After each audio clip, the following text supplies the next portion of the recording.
the last few years, and a lot of older comics that have known him for a very, very long time. So we really appreciate that you guys are here, and I know a lot of people, I came up, I started just over 10 years ago, so I heard all the stories from back in the day.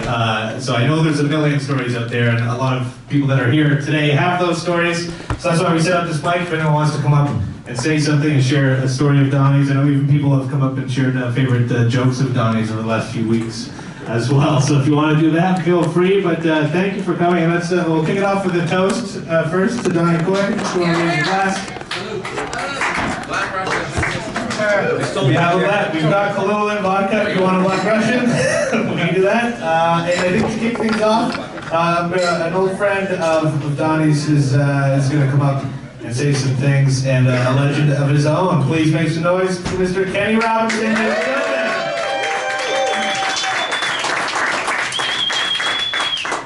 First of all, Donnie would have loved to seen everybody here, and he probably would have abused some of you. Some. Well, anyway, I met Donnie back in 1981. Both him and I were doing Yuck Yuck's Monday night amateur nights together, and we couldn't get off fucking amateur night. Howie Wagner was a prick and wouldn't give us a break. Yeah, nothing's changed. So anyway, so Donnie and I, whenever we'd see each other. And I guess we were probably, two of the older guys, or, the only two that, had like suit jackets back then. So, we started being friends then, whenever we'd see each other at the mics and what have you. So anyway, I bump into him, and he tells me that he's going to open up a comedy club in Hamilton. And I'm like, I heard of Hamilton. So anyway, he told me he was going to open it up, and it was called Crackers, and he hired Frenchie McFarlane and Rick Solomon. And then I said, really? And then he told me how much he paid them, and I almost had a fucking stroke. Donnie paid these guys $300-400, which back then nobody was getting $300 or $400. And if you ever saw Frenchie or Rick's act, you definitely know those are two guys that should never have seen $300 or $400. So I said, well, tell you what, you can probably get Wayne Fleming for $250. And he goes, really? And I went, yeah. So he booked Wayne in. And at the same time, I started mentioning to him that, well, maybe Mark wouldn't be such a bad guy to talk to. And I mentioned to Mark, well, this Donnie guy's trying to do something, he's not such a bad guy to talk to. And then I went and did the room with permission of the Yuck's agent. But Mark didn't know that I had gotten permission from his agent. So Mark was ready to kick me out of Yuck Yucks, which meant I couldn't do amateur night anymore. And I remember he said to me, well, who in the hell asked you to be Henry Kissinger? So a week later, they made the deal. So Yucks became, Hamilton became the third Yucks club after Ottawa and the Toronto original one. So that's when the boom was first starting. So the next club, yes, and before I go any further, a lot of people give Donnie credit for bringing stand-up to the city of Hamilton, but he had a very, very talented behind-the-scenes, but not behind-the-scenes partner with his partner Lydia Coy there.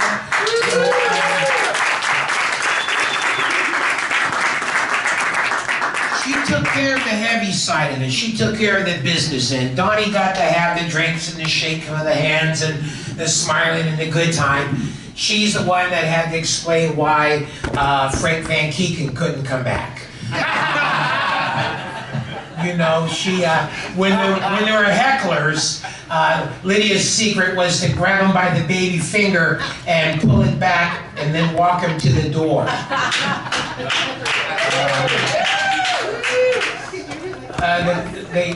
They had a birthday party. They used to give cakes to the customers on their birthdays, and the second time they did that, somebody threw the cake on the fucking wall of the stage, and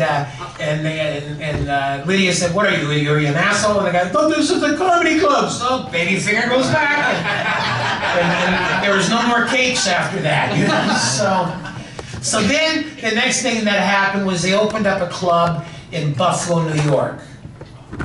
with an American partner named Howard Lapidus, who has gone to the big comedy club in the sky ahead of us all. But so the second week they were open. First week was always going to be Mike McDonald. The second week I was there with Donnie, and a comic named Sam Kinison was supposed to play there. Kinison had not popped open yet. He wasn't a star yet. Nobody knew who he was. So Thursday night, no Sam Kinison. Now his brother Bill, the evangelist, the Reverend Bill Kinison, he was doing tent gospel shows in the outskirts of Buffalo, and he was advertised on Buffalo 29. So he'd come to the comedy club Thursday night. Well, I sent Sam the money for the ticket. He said he was coming, and Donnie said, no, there's no Sam. And then Friday, we haven't heard from Sam yet. So there's no Sam. So, then Howard Lapidus says, well, maybe somebody paid Sam not to come. So they bring in Gene Clark, the headline for the Friday night. Right? So then Saturday, he had to go. Sunday night, I'm the only one left. Gene had to go back to Toronto. So there's a crowd, and still no word from Kinison. So Donnie introduces me to the crowd as Sam Kinison.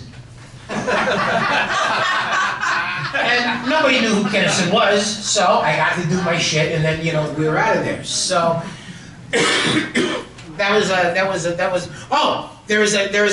a local comic, heroin addict, Vietnam vet in Buffalo at the time named Tommy Cox.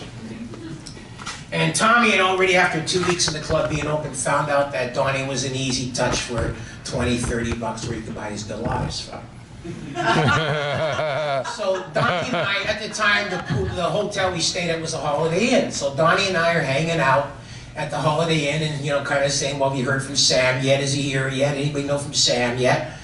And there's a phone call, and somebody from the hotel comes in. Phone call for Donnie Coy from Sam Kinison. Well, Donnie almost breaks his neck trying to get out of the pool. So he runs to the phone, and he goes, yes, this is Officer so-and-so from New York State Police. We have a gentleman named Mr. Sam Kinison. He was speeding. He said he has an engagement with you. We will release him if you're willing to pay the $200 fine. So Donnie goes, no problem, no problem. So then the phone says, okay, well, Mr. Tommy Cox will be over to pick up the $200 in 15 minutes. We all laugh because, that was Tommy scamming again. But,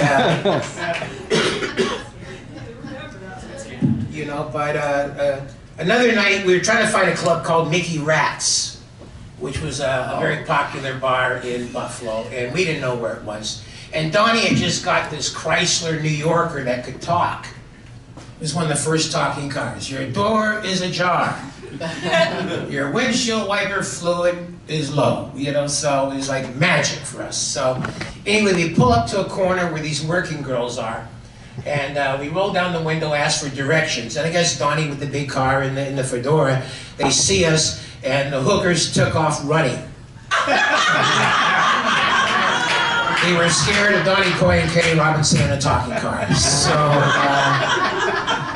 So eventually we found Mickey Rat's, and then we were able to find it when we were blind and drunk. So anyway, there's people here that have known Donnie a long time. There's people here that never really got to know Donnie.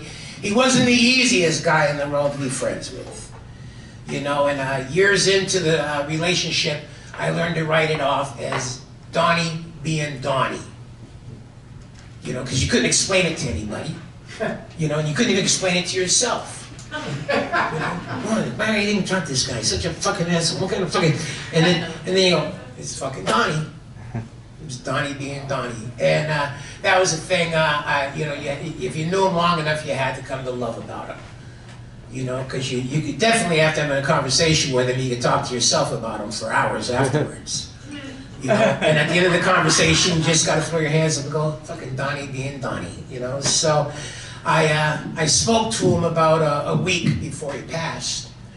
And it was funny because he was happy because his rent was $500. And he was getting $2,000 a month in old age. and he was saying that he's got it fucking made. You know, so at the way rent is now, I guess $500 a month rent, you do have it made. But you know, so the last time I talked to him, he talked about the Kinnison story, and he talked about Scary and the Horror story, and Donnie's one of those guys. He always wanted to tell the same 3 stories. It was like there are never any other stories, just those fucking 3. And yes, Donnie, and then he always changed it from how it happened. You know, each time, sometimes it was fun just to hear how he was going to change it, even though you were there. You know, so that's why somebody said on Facebook, Donnie would have hated this, and I said no, Donnie would have loved this, and he would have changed everybody's story. So, anyway, to the gentleman that helped comedy grow in this country, and definitely if you met him once, you remembered him always. And sorry he's gone.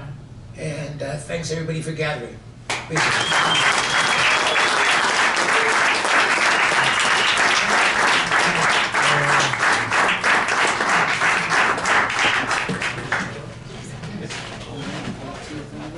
All right, thank you very much, Kenny, for that. We've got another very special guest speaker for you guys. Like Donnie Coy, a legend, a pioneer in Canadian stand-up comedy.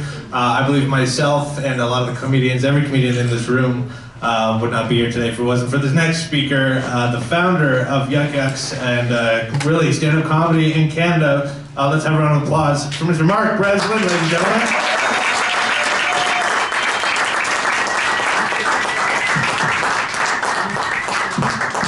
In honor of Donnie, I'm late, and I prepared nothing. And I really have prepared nothing. You know, if the world were a fair place, and I think we are all old enough to know that it is not a fair place, there would be hundreds and hundreds and hundreds of people here. Hundreds and hundreds and hundreds of people here who enjoyed watching Donnie and experiencing the uniqueness that was Donnie Coy. You know, Donnie was probably the hippest guy in 1978. Unfortunately, it was 1995. With the hat and the booze, and I think he always imagined himself as part of the Rat Pack group in Vegas. He was a very Vegas-y kind of guy in a Toronto and Hamilton experienced kind of place. All of you have this experience with him probably as comics, or you know him as business people. Maybe there's some friends here. But I'm kind of unique in the sense that I actually had him as a business partner. And I can tell you that as nutty as he was a really good business partner. He was very loyal, hardworking, really cared about the business, and you know, this is how much he swallowed the Kool-Aid. At the height of our relationship and the comedy boom, there was he and Lydia, his wife at the time, had Hamilton, Windsor, Niagara Falls, and London, and it was the height of the comedy boom, and he was making great money. And they had a house in Stony Creek and a pool in the backyard, and at the bottom of the pool was inlaid a Yuck Yucks logo, a huge Yuck Yucks logo. When I saw that, I was pretty moved by it, in fact, because we all know how ephemeral show business can be and how it can come and go. But for Donnie, it was forever as far as he was concerned. Everybody has stories about him, and especially about his alcohol. Did somebody tell the Carson story? Okay, so one of the people we used to bring in was, can you help me out?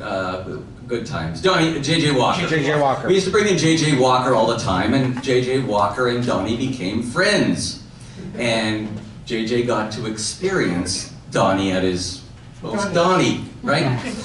And he went on the Tonight Show, and when he got to panel, he'd done it a couple of times, of course. When he got to panel, he was talking about Donnie. And he said, you know, that's like Donnie Coy drinking White Russians, he said to Carson. And Carson said, yeah, I know. Carson knew. The trouble is you don't want to talk about all the alcohol because it starts to define who he is. And he was more than just alcohol. He was other drugs as well. Never forget that. Never forget that.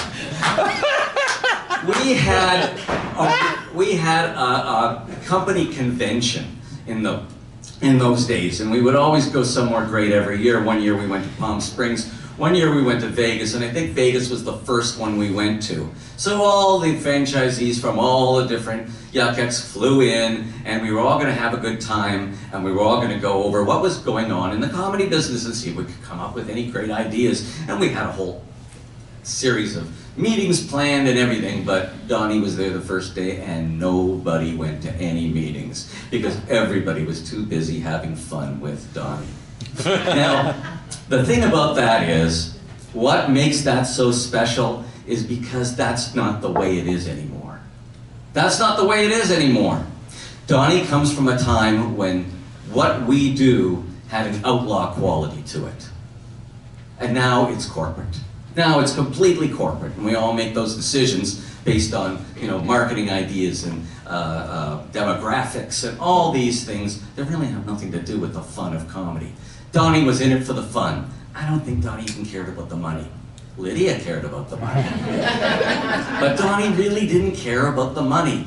And that is such a wonderful thing to have as a partner. Right? That one took you a while. But I'm glad you came around to it. And now we're from Jeff Silvers. Donnie leaves a real legacy.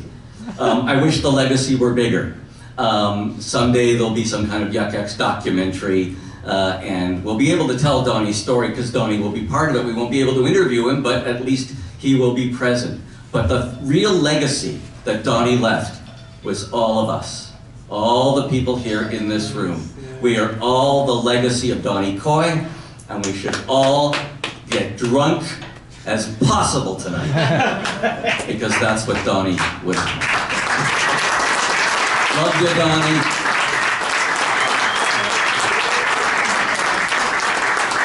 And Manolis will drive everybody home. Awesome, thank you so much, Mark. Yes, we'll drink as much as we can, and I think Manolis has a bunch of reserve cigarettes in his trunk if you want to ask him for some of those. He buys them by the bag. And if you're like, who's Manolis? Well, he's the next guy that's going to come up here. This guy is my best friend, and he's the guy that introduced me to Donnie Coy on the Hooters patio on Upper James. And there is a big banner. I just started doing comedy, and there's a big banner on the patio with Donnie's face on it, and I was like, this is the coolest thing I've ever seen in my life. I want to do that. And so without further ado, ladies and gentlemen, a very, very close friend of Donnie's, Manolis Zontanos, ladies and gentlemen.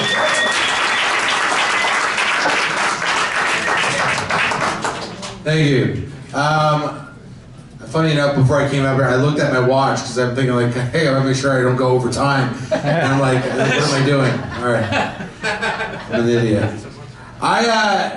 We all know Donnie for a long time. I was one of those guys that I did Amateur Night, and I got to know Donnie from doing Amateur Night, and then we slowly just became friends. And then out of nowhere, Donnie was he was kind of retired, but still doing stand-up.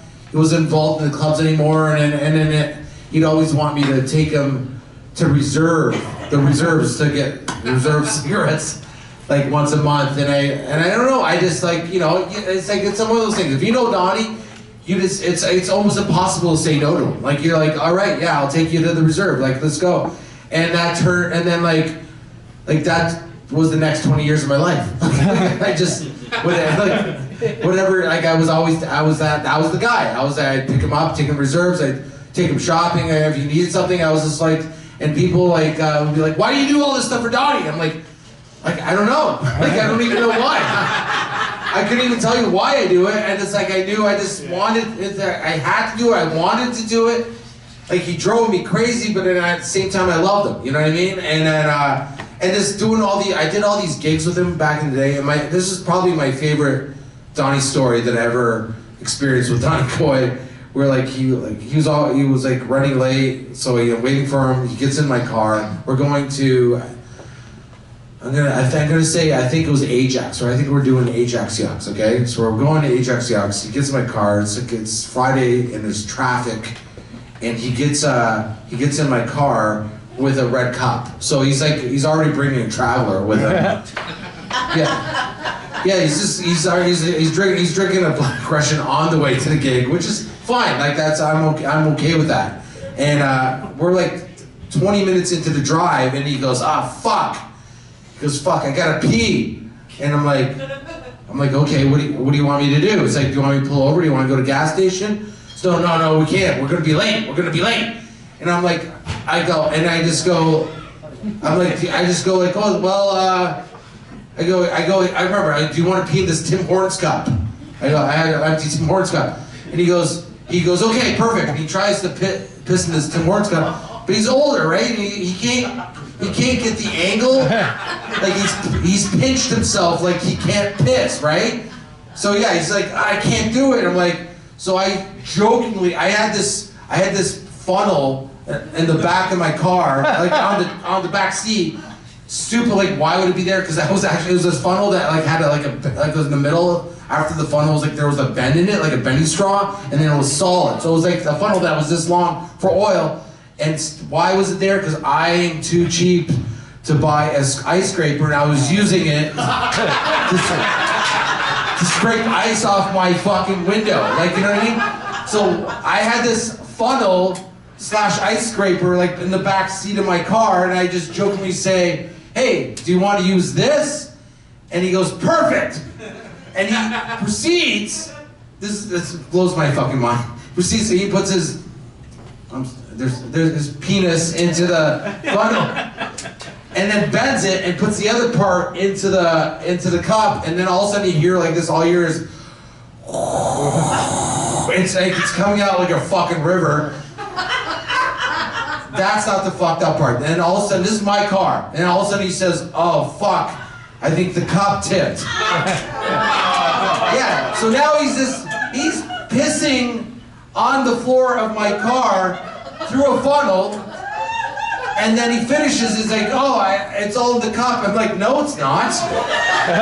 No, it's all in my car. And he just throws this cup that has this much piss in it out the window, and then we proceed to drive to Ajax. And that's, to me, Donnie Coy in a nutshell.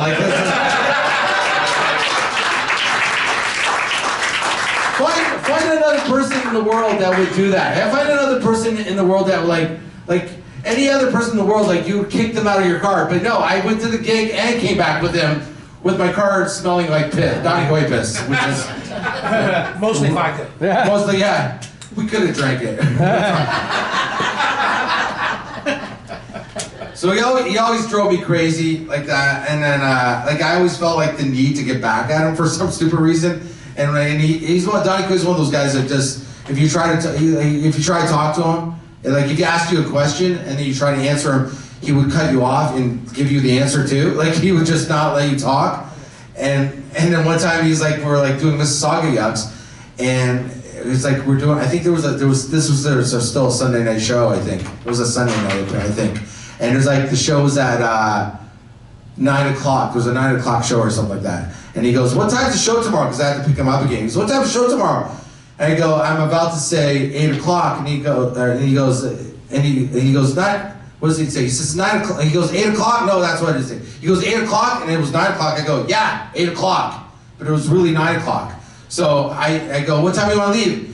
I go, I got 7:30. I'm like, no, earlier than that. What if there's traffic? So I picked Donnie Coy up at 6:30 to take him to Mississauga Yucks, which is a 30-minute drive at best, maybe 25 minutes. So I fucking pick him up at 6. I'm giggling now because I know Donnie doesn't want to get to gig that early. So I'm suffering too, right? I don't need to be there that early, right? So I pick him up at 6 o'clock. 6:10, and then we drive. I'm like, it's not even 7 o'clock yet, and the show's not for another 2 hours. He goes into the club, and he comes up, what the fuck? What the hell's going on? The chairs are still on the table. Did you know the show started at 9 o'clock? I'm like, Donnie, that's like, you told me this is what time the show started. And so then he proceeded to go to Swiss Chalet and drank Black Russians for the next couple hours until the show started. And there was a Miss Sucker there, Swiss Chalet. Swiss Chalet. Yeah, he would just switch. He would just. There's a Swiss Chalet. I'm walking towards Kenny like it's a talk show. Yes, there is a Swiss Chalet. You want to see? But yeah, that's what killed me. Like, he didn't even want to drink Yuck Yucks. He wanted to go Swiss Chalet and be mad because I got him there 2.5 hours early. But this is the best thing he's ever done for me, like, as far as being a stand-up comedian. It's weird standing here. I'm a little flustered, and just because, like, Kenny's here and Mark's here, and these guys are they're like kind of like my comedy dads. You know what I mean? Like they're like it's like I would die for you guys. I literally would die for you guys, and I would have died for Donnie too. And I remember, like, I first got fucking I got like promoted off Fast Track, and I started doing. I was like middling. I was just middling shows, and like when you go from like guest spots to middling, it's very overwhelming. Like as a young comic, because you're like now you're thinking in your head like, holy shit, these people are paying money to see stand-up comedy, and like I feel like if I don't do well, they fucking I feel like I'm screwing their night. You know, like there's all these inner thoughts that you're having like about that, right? And I was like, we're doing Windsor, and we're like I don't know, it was like 2 or 3 shows. It was Donnie, for sure. Fine. Instead of Donnie, it's like, no, it wasn't Windsor. No. So we did Windsor. And we're coming back.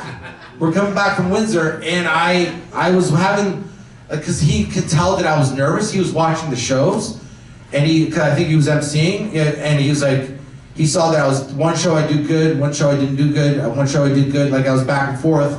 And he said to me, you know, here's the thing. I don't know, we're just driving, we're halfway back home. He's like, an audience is like, it's like if you ever go to someone's house and they have a dog, you don't know the dog, and you just walk in, they see him. If you're all of a sudden, if you're scared of the dog and you're like, you back up from the dog and the dog will growl more and you're scared of it. But if you just stay relaxed and you let the dog sniff your hand, and before you know you're playing with its ear, and before you know the dog's on his back, you're playing with its belly, and you're just like, everything's fun. And like, that's what an audience is like. Like you just, they can sense that you're like this tension that you're giving out. And I couldn't believe that it gave me this fucking nugget. Like from that moment on, it just changed everything, where I'm like, yeah, what am I holding on to this scary energy for, like when I don't need to, and just like be more relaxed and open to the concept of this stand-up comedy and just having a good time. So yeah, that's all I want to say about Donnie Coy. You come back up. All right, thank you, Manolis. We've got, we'll have one more speaker, then we'll take a little break, and then if anyone else wants to talk, that's also why we got this glass up here. At any point in the night, if you just want to clank the glass, we'll turn the music off and let anyone else speak as well. But your next guest, next speaker is another very close friend of Donnie's, another guy that I know is very fortunate to have known Donnie, and he's told me stories, so I can't wait to hear him tell with you guys as well. Please make some noise for Mr. Scott Falconbridge, ladies and gentlemen. Can you give me a hand? Two pieces there. So most people know I'm originally from Montreal, and we had a godfather of comedy in Montreal who was known for maybe not paying you well. And when I first started working in Hamilton, I found out there was a godfather of comedy in Hamilton, and but he was different. When I first worked for Donnie after the show, he gave me extra money for gas, which I hadn't had a club owner give me more than they were supposed to. That was the first time that ever happened. It was Donnie Coy. I just knew him as a guy who came from out of town. He was always really generous with me. He was always good to me. But the one time he would yell at me was when I did his first club. And it had all these, I'm sure it wasn't his first club, but it was my first experience there. It was in the hotel, it was in the basement, and there were all these pillars. He didn't have a great view of anything, so he put an X on the spot, and you had to stand off the X, and I tended to wander a lot. And every time I wandered, all of a sudden I'd hear Donnie yell from the back, "Get on the fucking X!" And just kept, and after a while, and at first I was terrified, but then I realized, like, I started to, like, just take a step, and you go, "Hey!" And it was a game. It was so much fun just to fuck around with Donnie's X.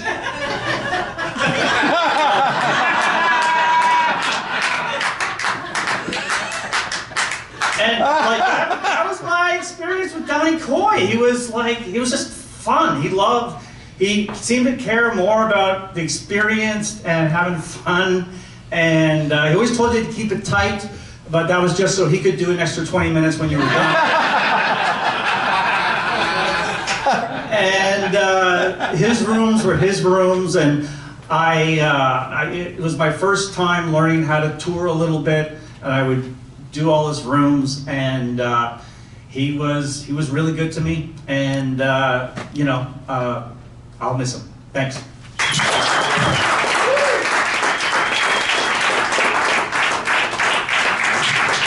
All right, thank you, Scott. But would you? Yes. Because after the break, that you're never gonna go. Okay, all right. Maybe we won't do a break. Whoever wants to speak, we'll just keep it going. All right. After you take a break, you never get the crowd back. It's gonna be terrible. Everyone knows that. Go for a break. They're gone. They're totally, forget it. We told the office no intermission. I know, no intermissions. No intermission. We know that. Come on. I just want to say that, if Donnie, well, first of all, Manolis, I would die for you. I would die for you, Manolis. I would die. I don't know why, but I would do it. I would do it. My superpower in life, I'm James, by the way. Thank you for coming tonight. And it's a weird thing because the very first time I met Donnie Coy, my very first amateur night in Hamilton, was the night or the night before that Gary David passed away. And I remember being at the bar up and I hadn't met Donnie, and he was just really broken up about the fact that Gary David had passed away. I had no idea who Gary David was. But it's just very ironic. That's not a joke at all. Good way to start. Good. Okay. No, he was to me. And my superpower in comedy is that I've always gotten everyone's good side. Like people say, "Oh my God, this guy's," I'm like, "Oh, he was great to me. And Donnie was one of those guys. He really just, took me under his arm and really fostered me my first couple of years. But being on the road with him was hilarious. And I mean, if Donnie didn't pee in your car, did you really know Donnie? Really? He peed in my car. He peed, not as much as your story was way worse, but. I thought I was like, "You peed in your car too?" That's awesome. I'm part of a one time, so Donnie and I are doing a corporate at the Hamilton Club, and he's emceeing, and I'm middling, and I forget who the hell I was, but Donnie's up there, he's trying to do the crowd work, and the crowd is just not buying anything he's doing. Like, we thought this was something like a trucking company. So he's making all these trucking jokes, all these trucking references, all these things, and the crowd's just not at all getting into him. And Donnie's looking slick. He's got the hat on, and he's got this black kind of like mock neck, turtleneck under like a suit jacket. And he's up there, and you can just kind of see he's like, "Why is nothing working with these people? It's just not getting this crowd." And so then it comes out, someone goes, "Was it a bad year for trucking? What's going on?" And they go, "We don't work for a trucking company, asshole." And it was a woman, and she goes, "We work for the Hamilton Welfare Association." And he goes, "Oh, fuck!" And he goes, "You want to see welfare?" And he takes his suit jacket off, and his mock neck had been like cut off with scissors. He's like, "You want to talk welfare? Fuck, I'm your man!" And then just he had them right there in the palm of his hand and just destroyed, and just like and it was just beautiful, like flash dance. It was cut. It was like so. I was like, what a feeling! It was really just so bad. I don't know why you had that shirt on. I have no idea. But then.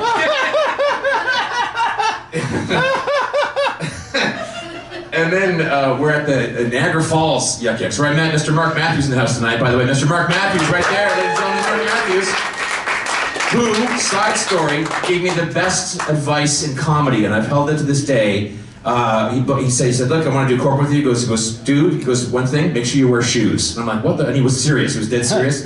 And ever since then, Mark, my career is gone. But we're at the Niagara Falls Club. Donnie's emceeing, and I was split middling. I was split middling my first middling, so I was just getting off, getting up there. And my parents came to see the show and spent some time in Niagara Falls.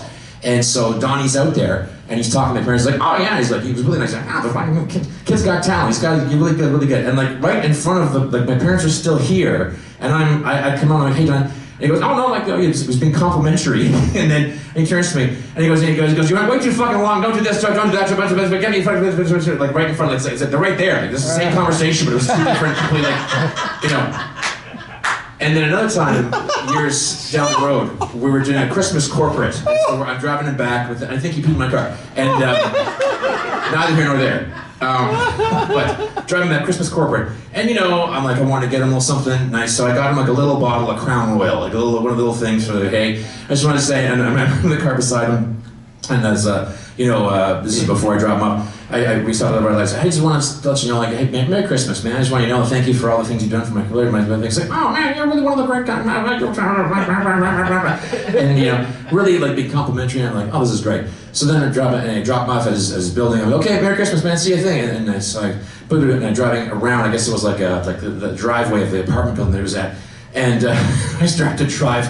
I'm looking to shoulder check, and I start to drive off, and all I see is Donnie going with us, like running like this with his hand. I'm like, oh, he wants to say something else. Like he wants to say something fatherly or some really good advice, or he wants to do something. He's like, oh fuck, I forgot my bottle. Hey, thank you so much. Hey, Merry Christmas. And then he peed in my car again. And it was really. On the outside. On the outside. Oh, but tonight I drink a Black Russian, which I've never drank before in my life, and I can see why, because they are horrible. They're really horrible. They're really horrible. But I raise the glass, ladies and gentlemen, to the one and only Mr. Donnie Coy. Donnie Coy. Cheers. All right, go ahead, Patrick. And thank you, Patrick and Manolis, for putting this on tonight. Big round of applause for those guys. Mr. Mark Matthews. Mark Matthews, he's wearing shoes. He's wearing shoes. Right, if they take a break, it'll be over. Yeah. Kenny, nice to see you. Good to see you. Mark, good to see you too. Good to see you too. I can't think of you two without thinking about Donnie, because every time, so many parts of my life involved Donnie Coy. I wasn't going to speak tonight.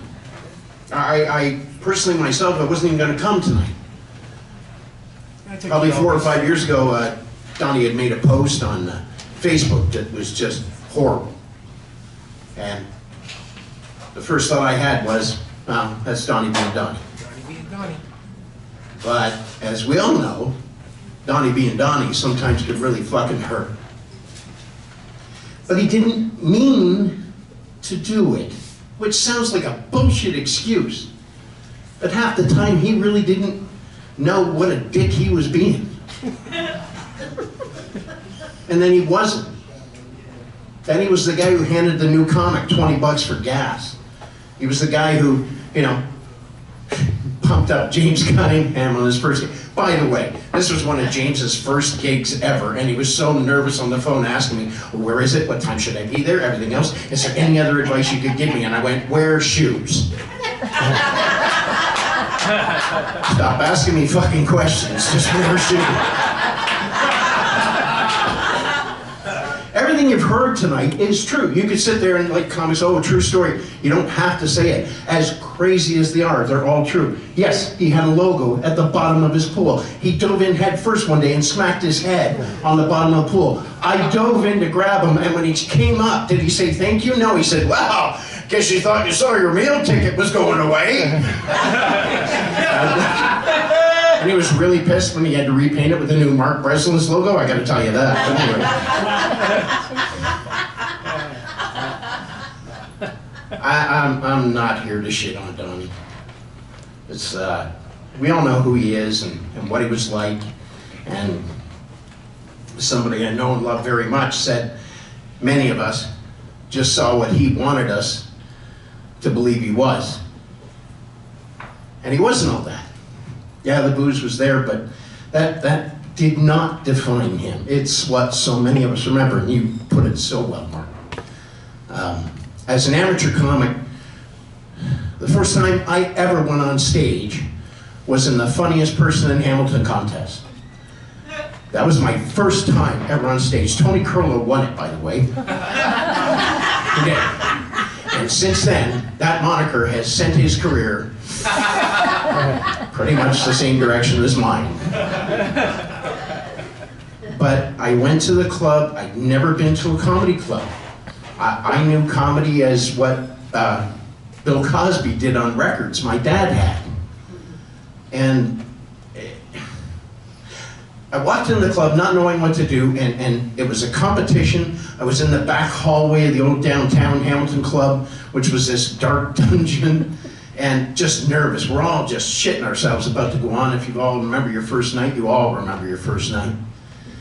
And I went on stage, and I absolutely sucked. I mean, I just fucking sucked. And I walked off the stage as Donnie went on to introduce the next comic, kind of waited, and he comes out that little run, and I went back down, I went through the double doors, and I was standing back there waiting for him to introduce the next comic, who I think was Andrew Deek, who had Italian luggage. 6 of you know what that means. And I came up, and then Donnie came through the doors. And I was a very cocky young comic. And I looked at him and I said, "So, how did you think I did?" And he said, "Well, as long as you had fun."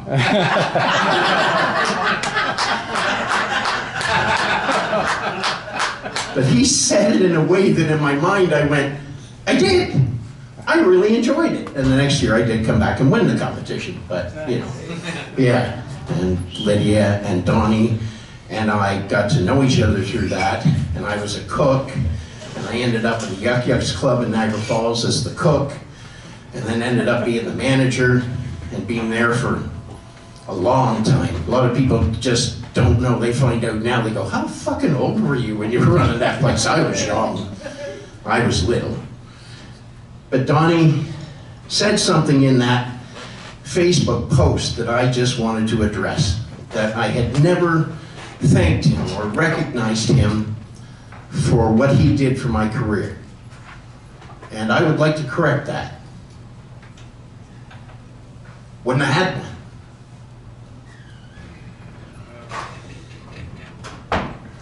Yet, the club was one thing. The comedy was another. Loved them both. Never felt really like I was truly the best at either. Always felt like I was never a real comic. Because I was a manager who did comedy. And never really felt like I was committed to doing the management, although I was there all the time, because I really wanted to do stand-up. That's why I wanted to work in your kitchen. So I could do stand-up 7 nights a week. We were open 7 fucking nights a week when we first opened. 2-show Friday, 2-show Saturday. Proof once again, like Donnie used to say, Sunday night, you can't fill a fucking room.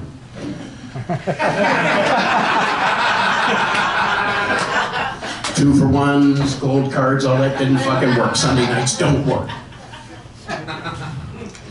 But I did that for years, and then Donnie would help me and take me on the road with him. So I could tell thousands of stories. Some good, some bad, some I should never repeat, some that are probably illegal, definitely illegal. Donnie drank. I used to do pretty good too. I had a rule, wouldn't drink in the club. Afterward, yeah, anything goes, shit. We got lots of stories with those. But I think the one I want to tell you was not about his drinking, but about mine. We had gone down to New Jersey to play a place called Mitchell's in Palmyra, New Jersey, run by this mafia guy. And he was fun. His pictures on the wall had him with Vic Damone, Frank Sinatra. Like, I mean, he was a made guy. And he didn't like me. He loved Donnie. We stopped in Harrisburg first on the way down. They said, don't swear, because we got an open lobby. I didn't swear. People were throwing shit at me, shrimp and stuff. Donnie went up and swore his head off, killed. I turned to the manager and he goes, I gotta book this guy back. Fuck me, fine. And then we went to Mitchell's, and the night we were there on the Saturday night, just quickly get through the story, because there was a wedding party over here. I'll never forget it. The wedding party was there. A group of hecklers were here. I did my little 20-25, got off the stage, and then Donnie came out to rule the fucking room, and he ruled that room. They loved his stuff. But this heckler was driving him nuts, and he was dealing with him. But it's one of those people too fucking dense to get it. He was drunk, he was dense, and he was an ass. And Donnie did everything he could to just slice and dice the guy, and he did. And he had a wedding party here that he played with and did brilliant shit with. Stuff I wish you could all see could never happen again, because it just happened in that moment. And then he walks off the stage, and the owner, Joe Donato, gets on the stage and says, I don't do it well, but okay, we got $2 shooters now, and you want to dance and drink. The comedy's over, but you stick around and enjoy the show. Except for you fucking assholes, you get out of my club, he says to the hecklers. And the heckler throws a glass at him.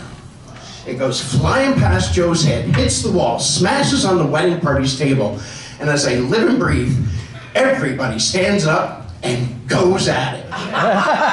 I mean, a saloon movie quality bar fight, I shit you not. There was a woman hit another woman with a chair.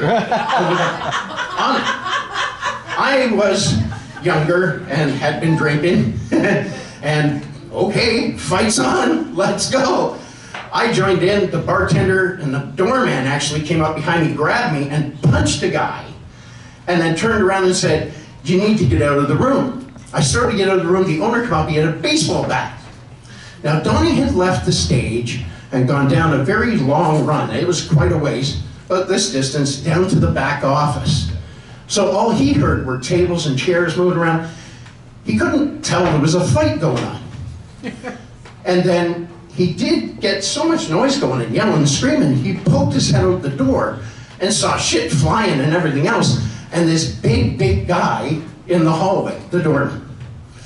The doorman had just taken a baseball bat from me that I took from the owner of the club. My job was to look out for the owner of every club, apparently. Right? And I said, you don't want to use this, you'll lose your fucking club.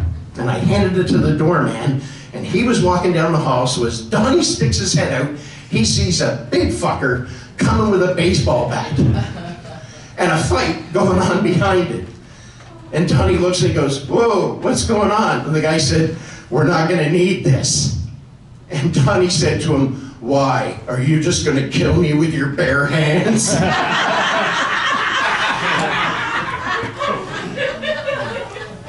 Yeah, I'm not gonna tell any more stories, because there's lots of them. There's tons of them. We can sit and drink all night and talk about them. But I think it's nice that he touched so many people's lives that we're here to remember him. And I do miss him. I will always miss him. And no matter how much he pissed me off, he was still Donnie Coy. Yeah. Thanks. Mark, you're always funnier than Steve Ward. That's exactly what I think of. Thank you, I think. My name is Deborah Boschman. I really didn't know Donnie. I just heard him on the phone when I talked with Kenny, but I think he was an amazing guy and he gave so much exuberance and zest comedy that I'd like to do a headstand for Donnie Coy. Whoa. All right.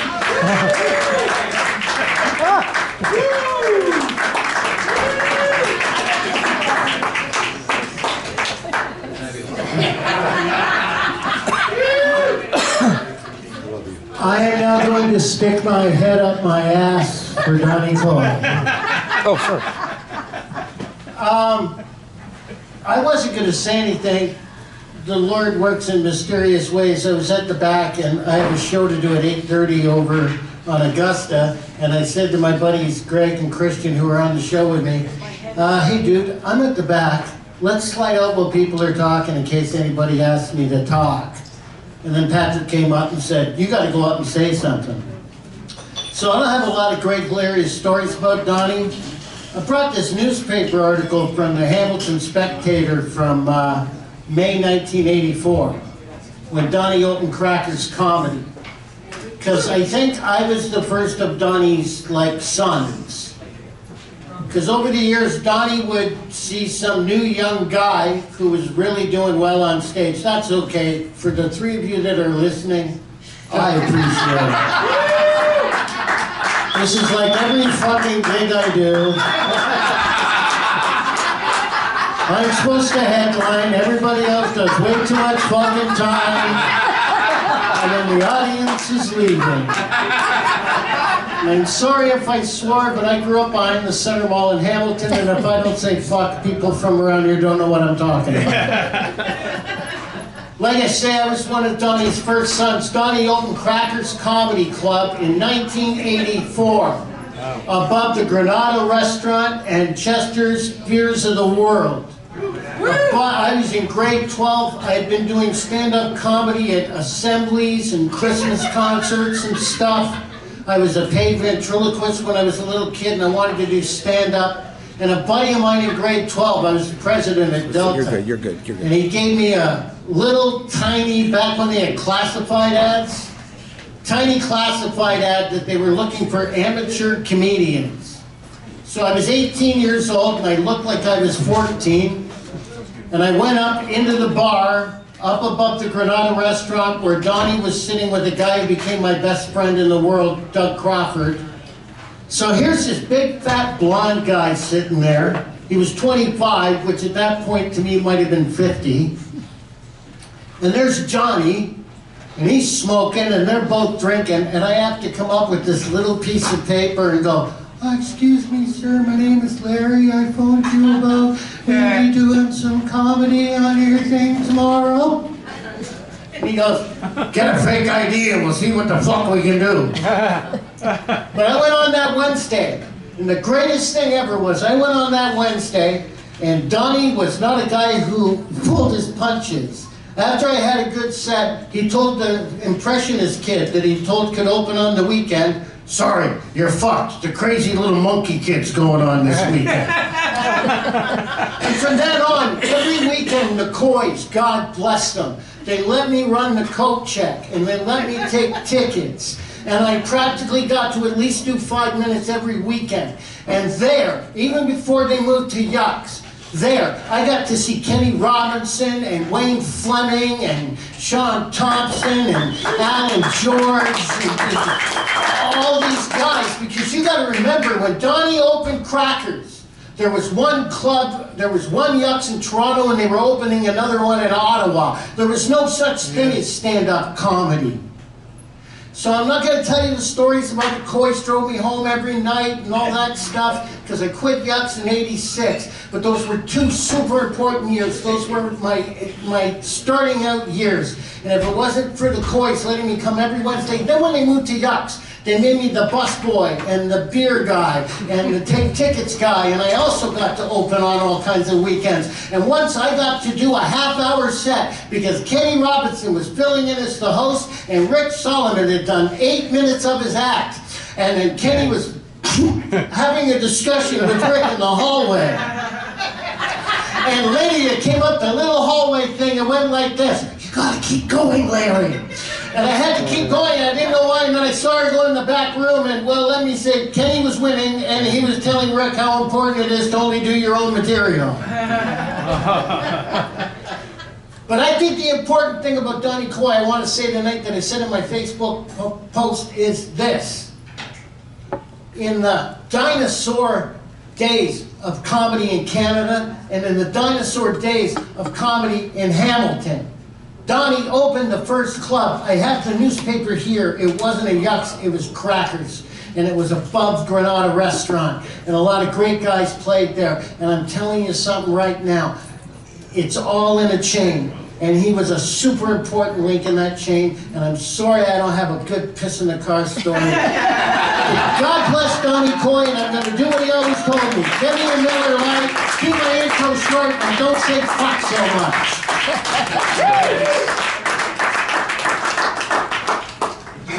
I think I was the last of the Donnie Coy children that came about. What's that? Donnie Coy protege. All right, I'll take that. Yeah, protege. Because I mean, when I first met Donnie and started going to some the Hooters open mic, the first thing Donnie noticed about me is that I had a car. So he was like, hey, this guy can drive me places and he doesn't drink much, so that's fantastic. He had an encyclopedic knowledge of sports, and so we had some great conversations on the way there. But I think the first time that I ever drove him anywhere, I was afraid. I thought this was a good gig. I'm going to get to work with Donnie and meet a lot of good people and good comics. I'm going to learn really fast. And I almost got fired the very first time I drove him. One, because I wouldn't let him piss in my car. He actually asked to, and I'm like, no, I'll just pull over. So we pulled over, and it was just before, and the thing was, he couldn't even wait till we got to the Mississauga Yuck Yucks. We were about 200 meters away. I pulled in behind this, what looked like a closed-off area, and he went out into the parking lot to take a piss, and then about 12 cars drove in and got to watch Donnie Coy take a leak. Got back in the car, and then we drove there, and as naive as I was, I thought that this Pepsi bottle that he had was just a Pepsi bottle. And so when we came out of after the show was done, and we were hitting Tim Hortons, I was like throwing stuff into the trash bin. I thought, oh, his pot will be flat by now. So I threw it out, and he was just looking at me horrified. I thought he was going to make me go into the trash and get it. But I didn't. So, but he still let me drive after that. And I guess the one story, because I love the guy and I'm still visiting him regularly, and just until he passed away. But the one thing I remember is I got to meet, again, it was actually at the Von Yuck Yucks. I got to meet my sports idol, you might guess by my mustache, it was Wendell Clark's. They were adjacent to the Wendell Clark's up there. And Donnie's like, he comes up to me, he's like, come here. And I'm like, what? And he goes, Wendell Clark's in the Wendell Clark's. And I'm like, you know, he was pretty drunk. Maybe he sees another guy that looks like Wendell Clark. We go there, sure enough, it's Wendell Clark. And I'm thinking, I'm a little nervous, you know, he's kind of sitting there, and I thought, I don't want to really bug him, but I just went up to him and I was like, you know, hey, I don't want to bug you, I know you're, you know, like, you know, you're just by yourself watching the TV here, but, you know, I mean, I love you, I just want to say, you know, I love watching you when you played hockey. And he was very engaging. Suddenly he was just talking, and all of a sudden, Donnie gets in the conversation. If you ever had a conversation with Donnie when he was drunk, you know that you don't get a lot of words in. And he's cutting Wendell Clark off every time now that Wendell Clark's, and I'm watching Wendell Clark go from affable to getting upset. And I'm thinking, am I going to get beat up by Wendell Clark tonight? That was my one big fear. But as it turned out, you know, Donnie actually wandered off because he had to do his set, and I actually had a very good conversation with Wendell Clark.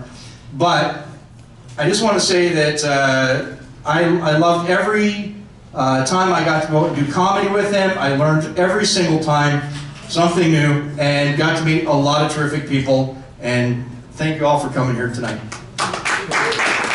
Good thing Wendell didn't pull Donnie's sleeveless turtleneck over his head. All right, thank you, Jerry. Would anyone else like to say anything? Oh yeah, oh yeah. We've got a good friend of ours who does. Are you gonna tell stories or you're either one? Okay, never mind. Doug, I've had a few Donnie Coys tonight.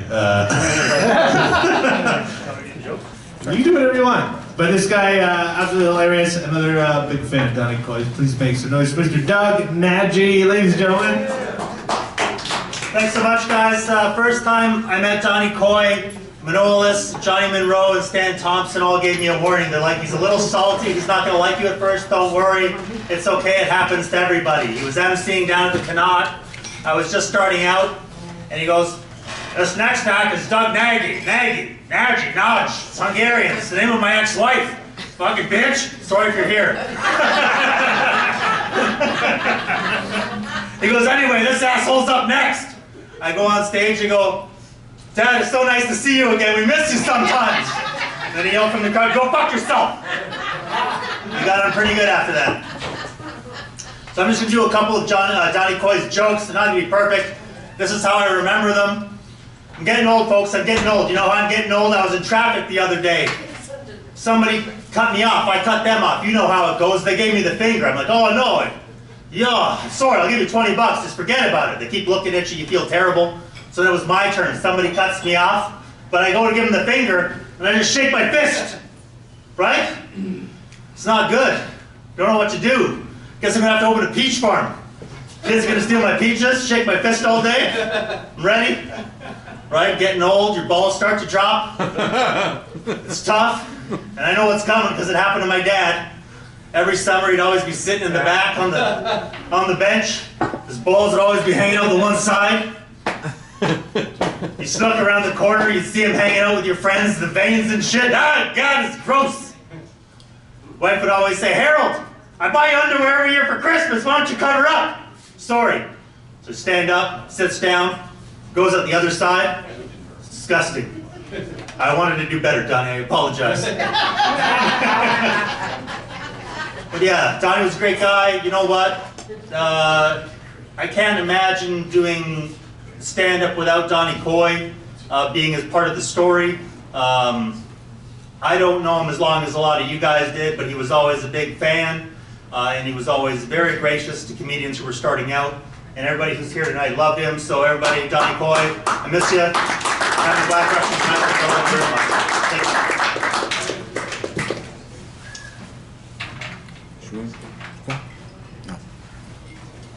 Did anybody else want to have something to say? Are we?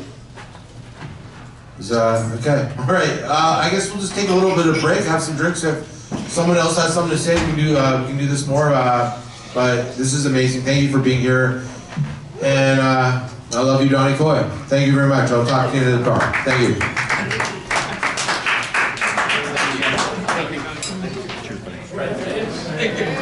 Dude, I'm so stoked that you showed up.